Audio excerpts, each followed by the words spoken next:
आपल्यासोबत जोडले गेलेले आहेत क्रिकेटर साहिल जाधव। साहिल, स्वागत आहे झी 24 तास मध्ये आपलं।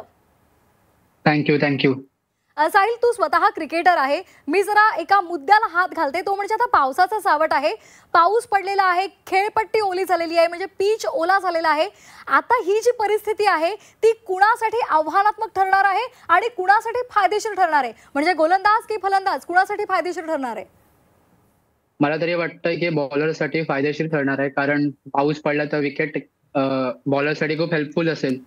कारण जी पण टीम टॉस जिंकून पहिले बॉलिंग घेईल त्याच्यासाठी खूप चांगलं फायदेशीर आहे, कारण नंतर जशी पिच सुकत जाईल तशी बॅट्समनसाठी चांगले होत जाईल। तो सेकंड इनिंग खेळेल, बॅटिंग असेल तो त्यांना लाभदायक ठरेल। अच्छा, काय वाटतं आपला जो सध्याचा जो भारतीय संघ आहे महिलांचा, त्यांच्याकडे पाहून काय वाटतं आपण कशा पद्धतीने या संपूर्ण आव्हानांवर मात करू? कारण काय प्रेशर सुद्धा खूप आहे आणि त्याचबरोबर दक्षिण आफ्रिका हा संघ सुद्धा तगडा आहे, त्यामुळे या सगळ्या आव्हानांवर मात करण्यासाठी कशा पद्धतीचं वातावरण तुम्हाला वाटतंय?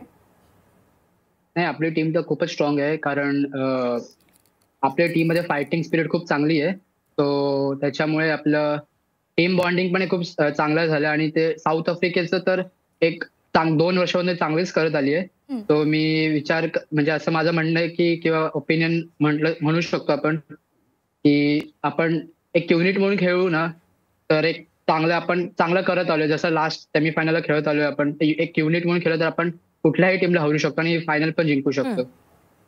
साहिल, तुझ्याशी अशाच गप्पा मारायच्या आहेत, आमच्यासोबत जोडलेला राहा। आणखी एक महत्त्वाची बातमी समोर आलेली आहे। भारतीय महिला संघानं क्रिकेट विश्वचषक स्पर्धेच्या फायनलमध्ये धडक मारली आहे। भारतीय महिलांना आता फायनलमध्ये पोहोचवण्यात एका मुंबईकराचा सिंहाचा वाटा आहे आणि हा मुंबईकर म्हणजे कोण, तर भारतीय महिला क्रिकेट संघाचा मुख्य प्रशिक्षक अमोल मुजुमदार।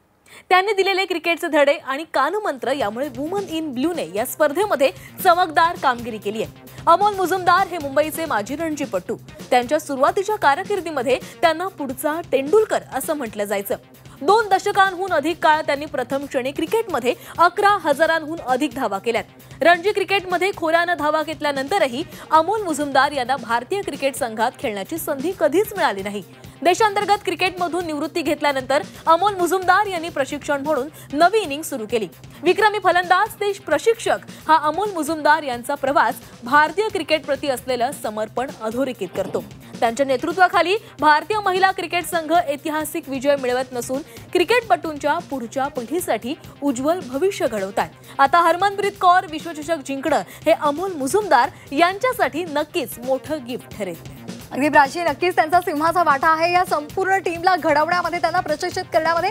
आणि या संदर्भात आपण बोलण्यासाठी पुन्हा एकदा जाणार आहोत साहिलकडे। साहिल, तू स्वतः क्रिकेटर आहेस, क्रिकेटचं प्रशिक्षण तू घेतलेलंच असशील, तेव्हा किती मोठं योगदान असतं एखाद्या प्रशिक्षकाचं त्या खेळाडूंना घडवण्यामध्ये? आणि तसंच जेव्हा सामना खरं तर सुरू असतो, मोठी बलाढ्य टीम समोर असते, त्यावेळेला असा कुठला कानमंत्र गरजेचा असतो खेळाडूंचा आत्मविश्वास वाढवण्यासाठी?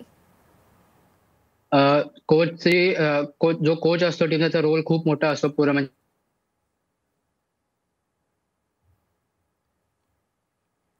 काही तांत्रिक अडचणीमुळे साहिलशी आपला संपर्क तुटलेला आहे, पण याच अनुषंगाने एक महत्त्वाचा मुद्दा म्हणजे मी सकाळी सुद्धा म्हटलं होतं, जेव्हा ऑस्ट्रेलियाशी आपली मॅच सुरू होते आणि त्यावेळेला खरं तर खूप खडतर परिस्थिती होती, म्हणजे बलाढ्य टीम, त्यामध्ये सुद्धा आपली जी मानसिक स्थिती होती, तो तणाव हँडल करताना या सगळ्याचा विचार करता जेव्हा आपण मैदानामध्ये येणार होतो तेव्हा त्यांनी फक्त ड्रेसिंग रूम मध्ये एक वाक्य म्हटलेलं होतं। त्या वाक्यावर आपण चर्चा करणार आहोत। पुन्हा एकदा साहिल आपल्याशी जोडला गेलेला आहे। साहिल, तू सांगत होतास की कशा पद्धतीचा प्रशिक्षकाचा रोल इथे महत्त्वाचा असतो?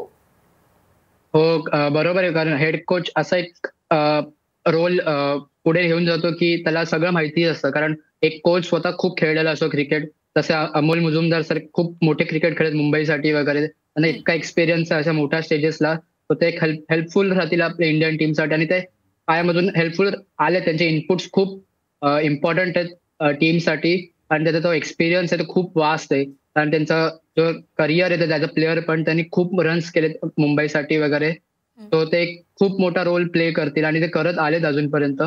आणि त्यांच्यासारखा एक्सपिरियन्स मला तरी नाही वाटत अजून बेस्ट कोच इंडियासाठी असू शकतो वुमन्ससाठी, तो ते एक ग्रेट आहेत, अजून ग्रेट कोच।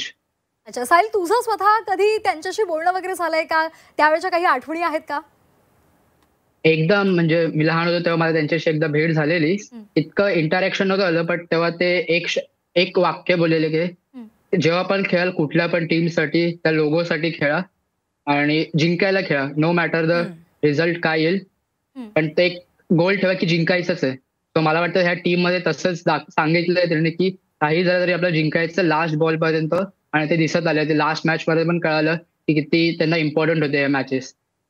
अगदी प्राची आणि तेजश्री, ध्येय हे जिंकण्याचं असलं पाहिजे आणि तेच ध्येय घेऊन आज आपला भारतीय संघ सुद्धा मैदानामध्ये उतरेल आणि यशस्वी खेचून आले असेल प्रत्येकाला विश्वास आहे. मगाच एक मुद्दा मी फक्त कंप्लीट करते.